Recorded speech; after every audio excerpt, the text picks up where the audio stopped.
na yung pananampalataya ng New Life Antipolo nandito pa rin. Can you say amen? Amen. Palakpakan natin. Yung pagkaw sinabi yung unwavering faith, ito po yung faith that never shakes, gives up, or surrenders, even in hard times.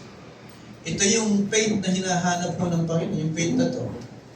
Kapag dumadaan mo tayo doon po sa mga pangit na pangyayari ng buhay natin, eh nandun pa rin ho yung faith natin. Kaya congratulations sa New Life Antipolo. Sa kapila ng mga naranasan natin, pinagdadaanan natin, ay nagpapatuloy tayo para sa Panginoon at patuloy na nagiging faithful sa Kanya. Alam niyo, ang mga alagad ng Panginoon ay ilang beses niyang pinadaan sa bagyo. Bagyong literal. Sapagkat ho, yun ang pinakamainam na paraan para masubok yung kanilang faith. At ganun din tayo. Minsan ninanais ng Panginoon na tayo po'y dumaan sa hard times para subukin yung faith natin. Sa katandaan natin, ang buhay ay talagang mayroong challenge. Dumarating ang challenge talaga sa buhay natin. Nakapagbasa na ba kayo ng libro na yung libro sabi ng ganito. Sabi ng libro, once upon a time, a prince and a princess met. They fell in love and they live happily ever after. Then pagkatapos noon, the end.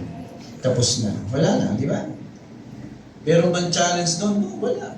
At hindi tayo masaya sa pagka walang challenge doon sa buhay. At tandaan natin, there is challenge talaga. Meron pong storms in life. At tandaan natin, faith is tested in times of uncertainty, trials, and suffering ng buhay. Dumarating talaga tayo sa buhay na makakaranas po tayo ng mga problema. Mga biglang dumadating na problema, nakakatakot na pagsubok, bagyo ng buhay, yung bang maayos ang lahat, pero sa ilang sandali, dumadating ang problema, tulad mo ng sakit at minsan ay pagkawala. Ano?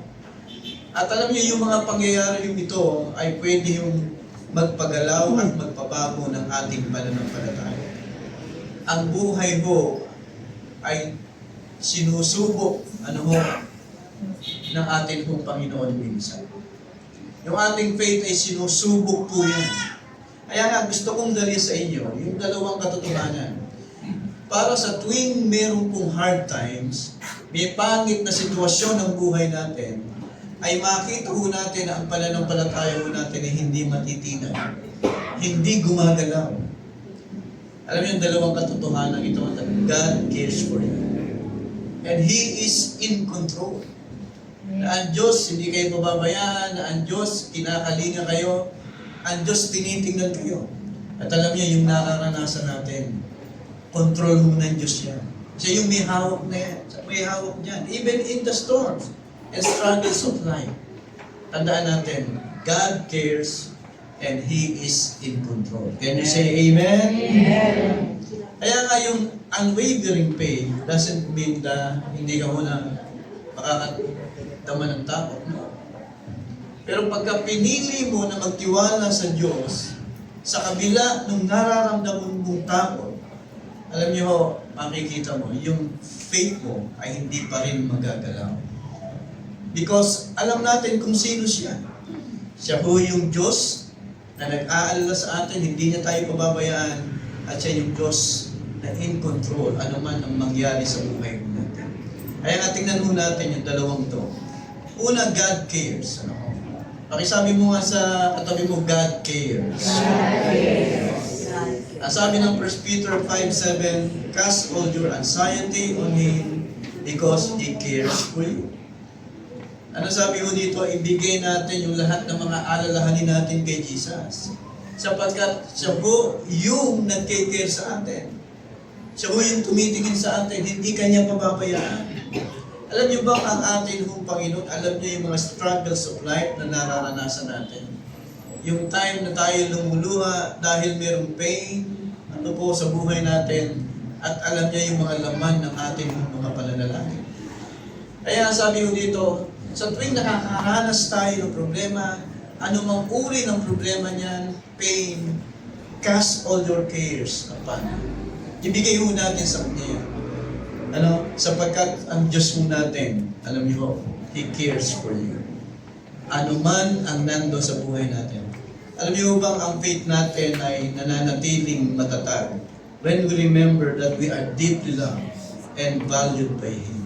Sino dito alam mong mahal na mahal ka ng Diyos? Say Amen. Amen. So kung alam mong pinamahal ka ng Diyos at alam mo na pinagpapahalagahan ka ng Diyos, alam niyo dapat yung faith natin hindi mo nagagalaw yun. Alam niya kung ano yung nararamdaman mo. Alam niya kung ano yung kalagayan ng health mo. Alam niya yung kalagayan ng finances mo, even yung relationship mo, kung mayroong problema sa mga relationship, alam mo niya yun. Alam niyo dito sa Mark 4:38, sabi ho dito, Jesus was in the stern, sleeping on a cushion. The disciples woke him and said to him, Teacher, don't you care if we drown? Dito inaya ho ng Panginoon ang kanyang mga alagad na tumawid sa kabilang pampang. At alam niyo, habang nandun sila sa bangka, meron nung silang naranasan na bagyo, isang malakas na bagyo.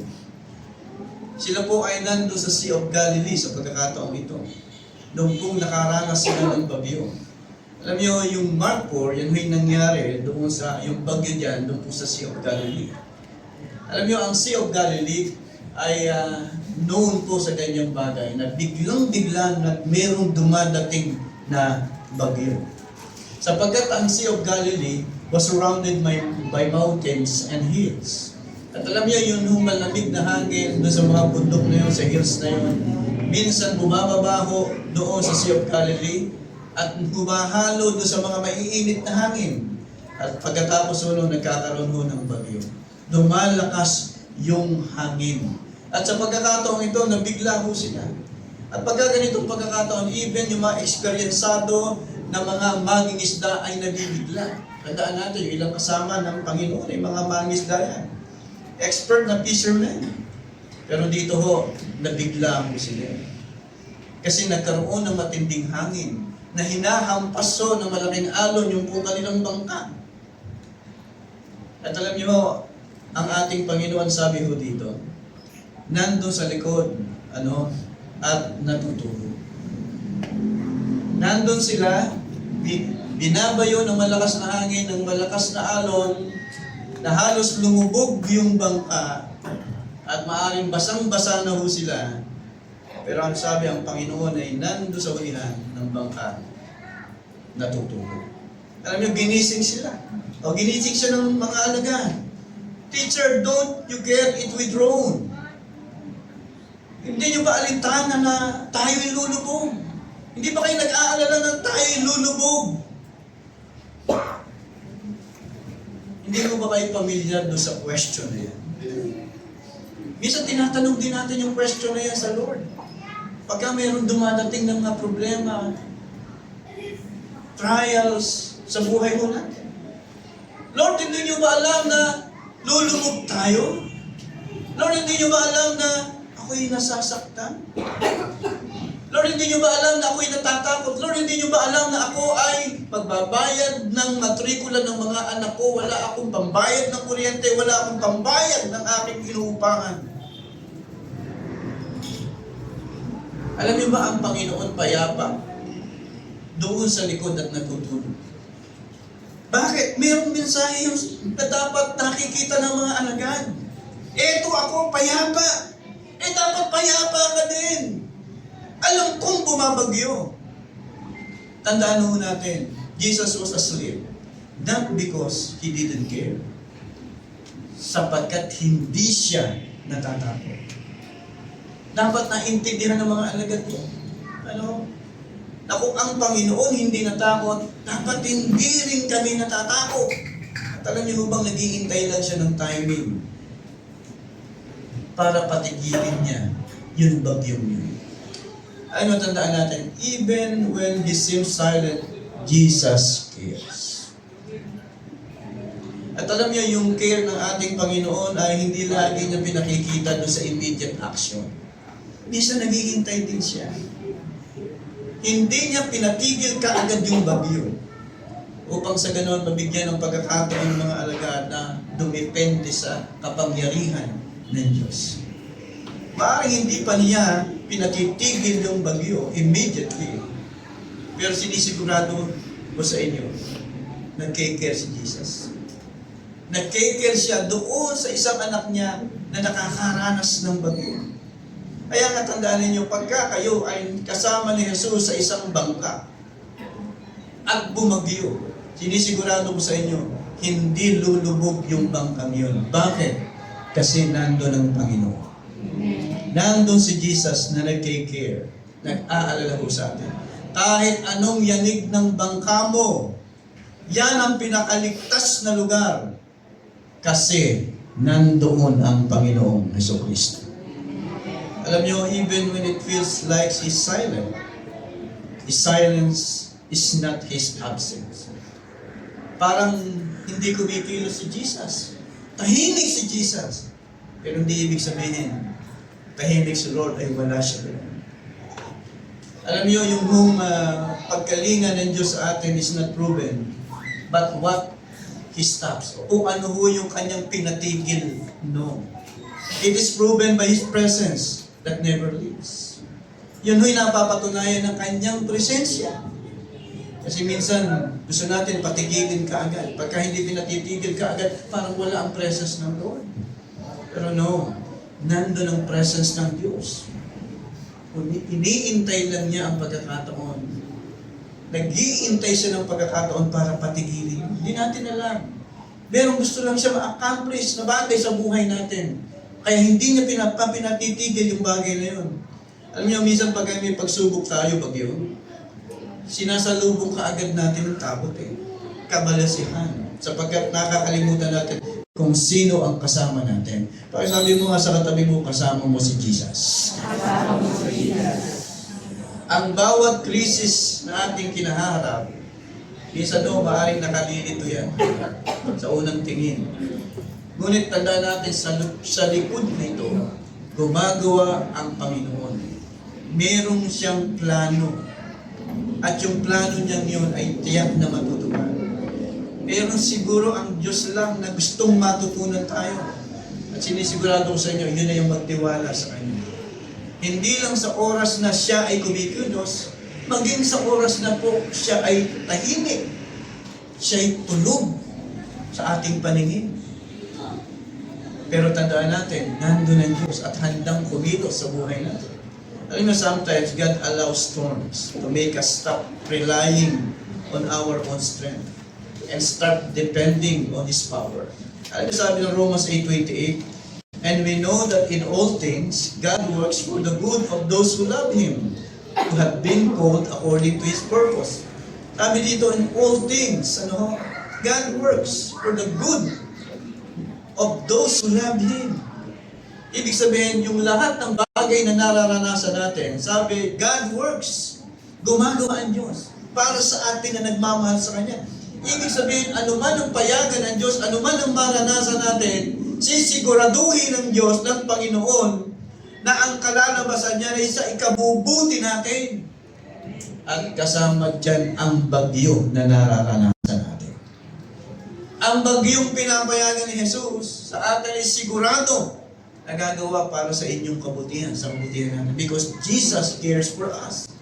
Tandaan natin, minsan nakikita lang natin na yung mga problema, pero may ginagawa si Lord sa kabila ng mga problema niya. May ginagawa si Jesus. Halimbawa, hindi ka natanggap sa trabaho, na inaasahan mo na ikaw ay matatanggap. Kasi pinangarap mo yung trabaho, hindi ka natanggap. Masakit. Kasi pinag-pray mo yun Pero hindi mo nakikita, baka mas may magandang trabaho ang Diyos na inihanda sa iyo, na nag-iintay sa iyo. Mas mataas ang sweldo, mas maganda benefits, at mas mababait ang mga taong nandun. Hindi ka tinanggihan kung hindi inihahanda lang ni Lord yung mas maganda sa buhay mo. Binasted ka ng nililigawan. Nililigawan mo, binasted ka. Baka mas may hinanda si Lord na mas bagay sa iyo. Di ba? Yung talagang kalooban ng Diyos, siya hindi kalooban ng Diyos. Huwag mo tanungin ang sarili mo, pangit ba ako? Baka sumagot, ng totoo yan. Alam niyo, may sakit ka ngayon. Iniisip mo, Lord, bakit ako? Sino gusto mo kami? Pero alam niyo, hindi mo lang nakikita na inaayos ni Lord yung lifestyle mo. Baka inaayos lang ni Lord yung lifestyle mo, yung diet mo. Baka gusto ng Lord, kaya ka nagkasakit ay mag-exercise ka. Kasi pag ayos ka, ayaw mong mag-exercise, ayaw mong mag-diet, ano? Tingnan mo katabi mo, baka inaayos ni Lord yan. Ano? Baka ang gusto ng Panginoon, mag-diet yung katabi mo, no? Kasi ang diet niyan, ano?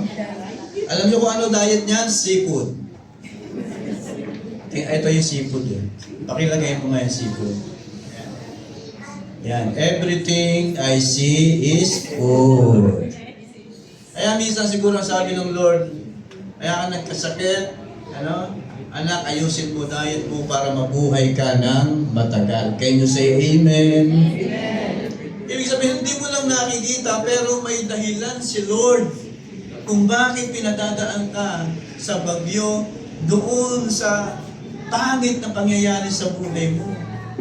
Kaya nga pag nakikita mo ang problema, huwag mong kalilimutan, may ginagawa si Lord sa likod ng mga pangyayari sapagkat Jesus cares. Ano sabi ng 2 Corinthians 5:7? For we live by faith, not by sight. Mamuhay tayo sa pamagitan ng pananampalataya. Hindi sa pamagitan ng paningin lang natin. Tingnan natin yung character ng Diyos. Tsak na meron siyang gagawin sa buhay natin. Alam niyo, tandaan natin, meron sa atin, hanggang ngayon ay meron pong sakit eh. Ako may sakit ako. Meron po ako sakit. Meron ako nararamdaman sa katawan ko. Yung hindi magandang kalagayan. Until now, iniinda ko po ang bagay na yan. Alam mo bang yung perlas kung paano nabuo? May perlas bang picture yan? Alam niyo ang perlas, nagsisimula mo yan. Hindi biglang dumating yung perlas doon sa shell, doon sa kabibig. Hindi biglang nandun yan eh.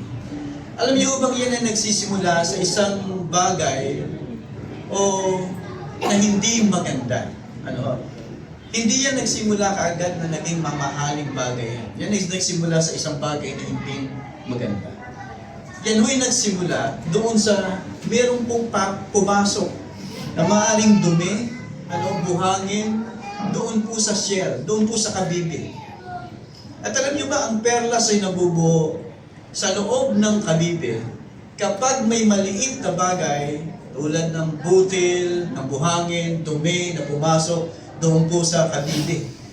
At dahil ho, nangangati siya, may irritation siya, alam niyo ginagawa niya, yung kabibig po, nagtatanggol yan. At naglalabas po yan ng makinis na likido na tinatawag na nacre. Unti-unti niyang binabalutan yung pumasok doon sa loob niya, doon sa bagay na nakapasok, paulit-ulit, hanggang sa makabuo ng maraming patong. At alam niyo bang sa paglipas ng panahon, maaaring buwan, taon, alam niyo yung dating nakakairitang bagay ay nagiging isang maganda at makintab na perlas. Alam niyo, tulad ng kabibig minsan, may hinahayaan ang Diyos sa buhay natin na maranasan natin na maaaring nakakasakit na bagay sa buhay natin. Ngunit kung mananatili tayong matatag at ahayaan nating balutin ito ng biyaya at pag-ibig ng Diyos sa atin, alam niyo yung sakit at hirap ay magiging isang maganda, mahalagang karanasan na nagpapatingkad doon po sa ating buhay.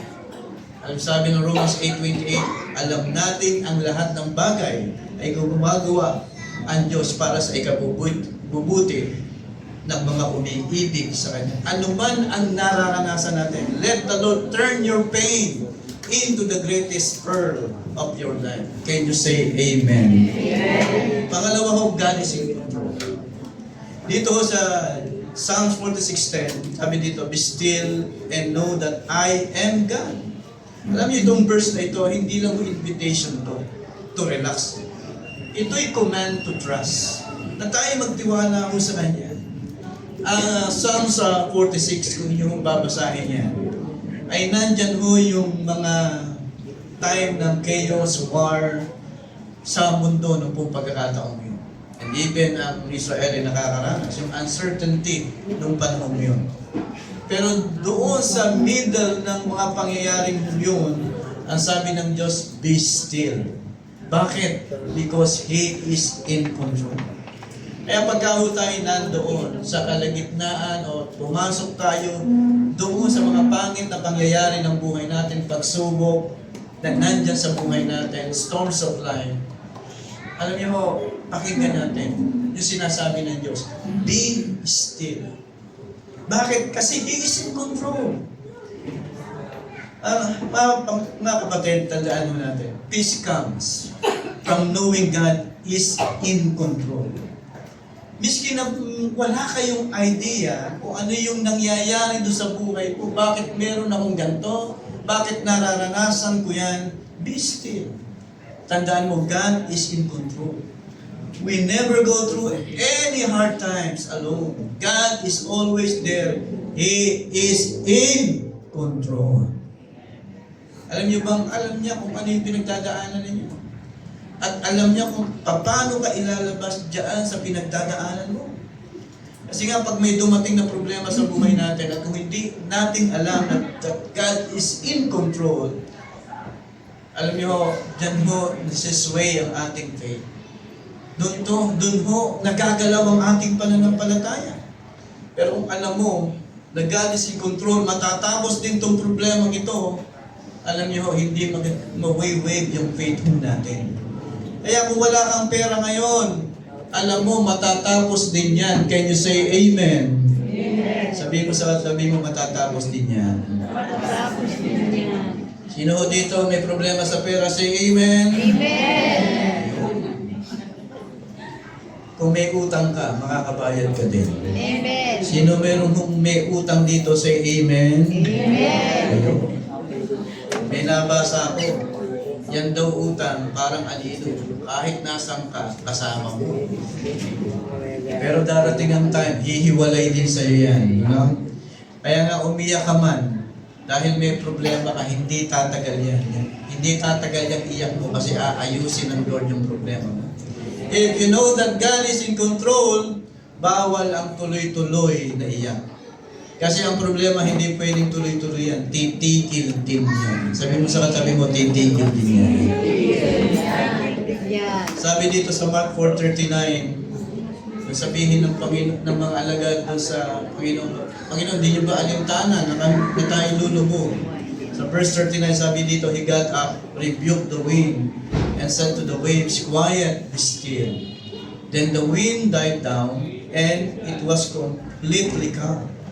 Dito ho, tumayo ang Panginoon, pinatigil niya yung bagyo na nararanasan niya at ng mga alagad. Bakit? He is in control of the storm. Tandaan natin, darating ang time. Sasabihin ng Panginoon doon sa bagyo natin, quiet, be still. Sapagkat siya in control. Siya ho ang kumokontrol ng anumang nararanasan ho natin. Alam niyo, maging bagyong spiritual yan, problema. God is in control. Patitigilin niya ng Panginoon. Kahit anong tindi ng bagyo, iiwan at iiwan ka din yan, ikokontrol ng Diyos yan. Si Uwal nga, iniwan din tayo, di ba? Kaya anumang bagyong spiritual, matatapos din yan. Kasi God is in control. Dadaan lang yan doon sa buhay mo. Alam niyo, pagka ang bagyong literal dumaan sa buhay natin, ang iniiwan yan disaster. But with the Lord, when He allows a storm, problem, it will leave behind blessings. Amen? Amen. Kaya kung nakakaranas ka ng bagyo ngayon, pagkatapos niyan, may pagpapalang darating sa buhay. Lagi kong tinitingnan yung Japan, di ba? Kasi ho, pinagsaka sila ng atomic bomb. Yun yung bagyo nila eh. Di ba? Pero bumangon ho sila. Pagkatapos ho nun, alam niyo ba, hindi nila hinayaan na sila ho'y matalo. Doon sa bagyong yun, doon sa pangit na karanasan na yun. Alam niyo bang nakagawa sila ng Toyota, ng Honda, ng Suzuki, ng Mitsubishi. At ang pinakamaganda nilang ginawa, yung Ajinomoto, di ba? Lalo na tayo mga Kristiyano. Kapag binagyo ang buhay mo, may magandang mangyayari sa buhay. Amen? Bakit? Control ni Jesus ang crisis mo. Control ni Jesus ang bagyo mo. Yung bagyo, tandaan mo, pansamantala lang yan. Ngayon, tandaan ninyo, life has two areas. Ang buhay mo natin ay mayroon pong two areas. The things you can control and the things you cannot control. Merong mga bagay na nasa iyong mga kamay.